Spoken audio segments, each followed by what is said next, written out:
PACS चुनाव को लेकर सरगर्मियां चढ़ गई है और तमाम प्रत्याशी जो है अपने अपने क्षेत्र में लगातार कैंपेन कर रहे हैं।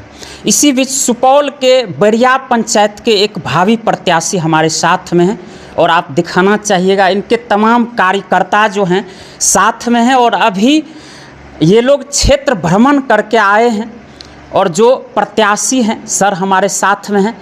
आइए इस बार का चुनाव में जो है क्या सोचकर सर कदम रख रहे हैं और किसानों के लिए क्या सोच रहे हैं। सर क्या परिचय हुआ अपना? शारदानंद झा मेरा नाम हुआ, उसे गांव में सब ललन के नाम से जानते हैं जी। और मेरा ये चुनाव का उद्देश्य है किसानों का आवाज़ बनना जी। जो हमारे सबसे प्रमुख अन्नदाता किसान हैं। आज हमारे पूरे भारतवर्ष में ये सबसे पीछे रहते हैं और एक छोटा किसान होने के नाते आज हमें बहुत गर्व है कि हमारे पिताजी आज हमारे बीच नहीं हैं।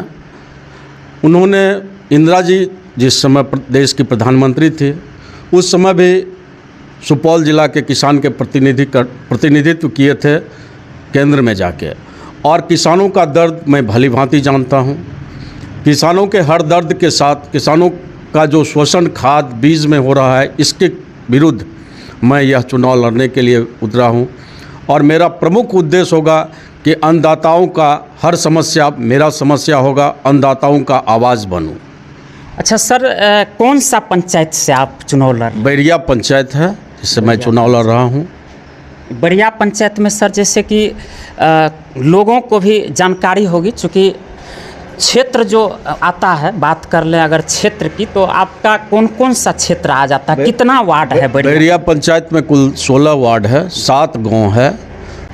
हम उत्तर की दिशा से ले तो एक सुरती पट्टी हो गया, बवनी हो गया, डभारी हो गया, चकला टोला हो गया, बैरिया हो गया और मलद हो गया, मुंगरार। 7 गांव मेरे पंचायत में है और आज हमें इस चुनाव में आने से बहुत ज़्यादा खुशी इस बातों से है कि आज भी सही लोगों का लोग जज्बा से सम्मान करते हैं। आज नया प्रत्याशी हूँ लेकिन इस समाज का बच्चा हूँ, तो हमें बहुत ज़्यादा उत्साहित हूँ कि सारे लोगों का बहुत अच्छा सम्मान मिल रहा है और लोगों का कहना है कि नहीं, आपके जैसे लोगों का ज़रूरत है। किसानों का आवाज़ दबा हुआ है, किसानों का समस्या है, इसको आप उठाएंगे, ये विश्वास है और इसी विश्वास संकल्प के साथ मैं ये चुनाव लड़ रहा हूँ। सरकार जो है पैक्स के माध्यम से किसानों के लिए जो है बहुत कुछ कर रही है, बहुत नया नया पहल कर रही है, लेकिन फिर भी किसान जो है संतुष्ट नहीं है, किसान खुश नहीं है। अभी बात कर लें हाल की तो किसानों के लिए जो है कई कृषि यंत्र भी दिया गया है पैक्स में, और जहां तक बात है अनाज खरीदारी की तो अनाज भी किसान जो है 100% नहीं दे पाते हैं। क्या कारण होता है सर? इसका मूल कारण है कि मैक्सिमम जगह दलालों का बोलबाला है। किसान पैक्स से सीधा नहीं जुड़ पाते हैं। छोटा किसान जो है उनको बीच के ब्रोकर के हाथ से अपना धान गेहूं जो भी फसल उपज रहा है उसे बेचना पड़ रहा है। तो आज तक जो हम लोगों के यहाँ प्रक्रिया है वह बिचौलियों के बीच में है, जिससे हम समाप्त करने का भरपूर प्रयास कर रहे हैं कि बिचौलिया समाप्त होगा। बड़ा किसान तो बड़ा किसान, छोटे किसानों का जिसका 2 क्विंटल भी अनाज होगा उसे हम सीधा खरीदेंगे और उस किसान के सीधे खाते में पैसा भेजवाएंगे। इसके लिए मैं संकल्पित हूँ। किसानों का जो है सर कई बार हम लोगों को देखने को मिला है, ज़्यादातर ये शिकायत रहता है कि जब वो खाद बीज लेने जाता है सरकारी दुकान पर तो उसको जो है बिना रसीद का उचित मूल्य से जो है ज़्यादा पैसा लेना, ये सब जो है किसानों का मतलब अधिकतर परेशानी है।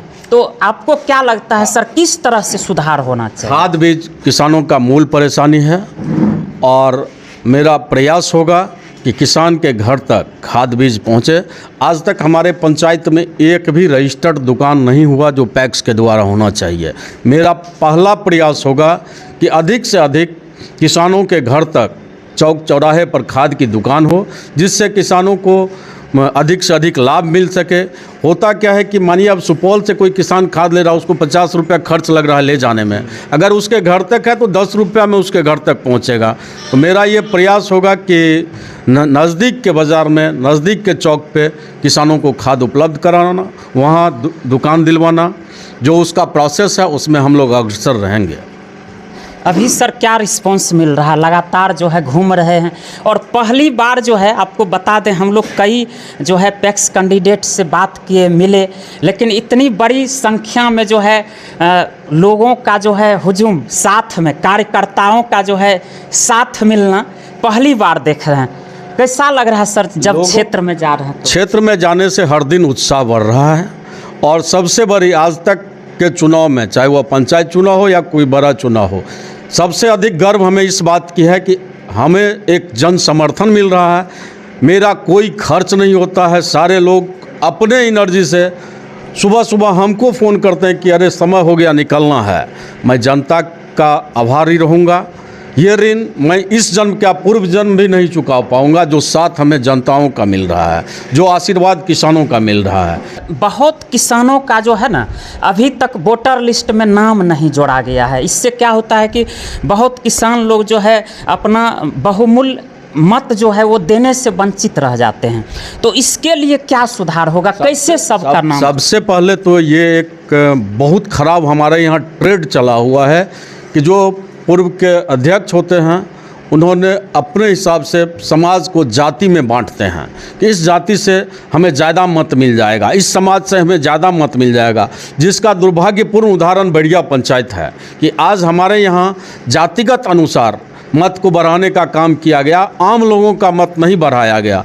लेकिन मैं संकल्पित हूँ इस बात से कि जात पात से ऊपर उठ के सारे किसान भाइयों का कोई दलगत नहीं होगा, कोई जात नहीं होगा, कोई जमात नहीं होगा। मैं हर एक किसानों का चुनाव जीतूंगा और इसके बाद सब, चूँकि सरकार भी घोषणा कर दिया है कि चुनाव के जस्ट बाद आप नाम जोड़ें, तो मैं हर वर्ग के किसानों का, छोटा किसान बड़ा किसान सबका नाम जोड़ूंगा।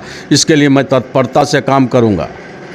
चलिए, तो ये थे हमारे साथ में भावी प्रत्याशी बड़िया पंचायत से, और इनका कहना ये भी है कि जो भी किसान वंचित रह जाते हैं अपना मतदान करने से, इस चुनाव के बाद जो है, जैसा कि सरकार का भी निर्देश है कि सभी किसानों का जो है जात पात से ऊपर उठकर नाम जोड़ा जाएगा। ये सबसे बड़ी बात है। और लास्ट में जो है सर थोड़ा बता दीजिए कि आपका नॉमिनेशन कब होना है और चुनाव कब होना है? नॉमिनेशन 19 तारीख को है, 19 नवंबर को, और 1 दिसंबर को चुनाव है। जी। और मैं विश्वास के साथ बता रहा हूं कि जो जन समर्थन है मैं चुनाव जीतूंगा। लोगों का बहुत बड़ा आशीर्वाद है मेरे साथ और यह आशीर्वाद हमें हर दिन ऊर्जा दे रहा है। बिल्कुल बिल्कुल। तो चलिए, आप लोग का क्या प्रतिक्रिया है कमेंट करके बताइएगा, और इसी तरह लगातार खबरों के लिए DNY न्यूज़ के साथ बने रहें। धन्यवाद।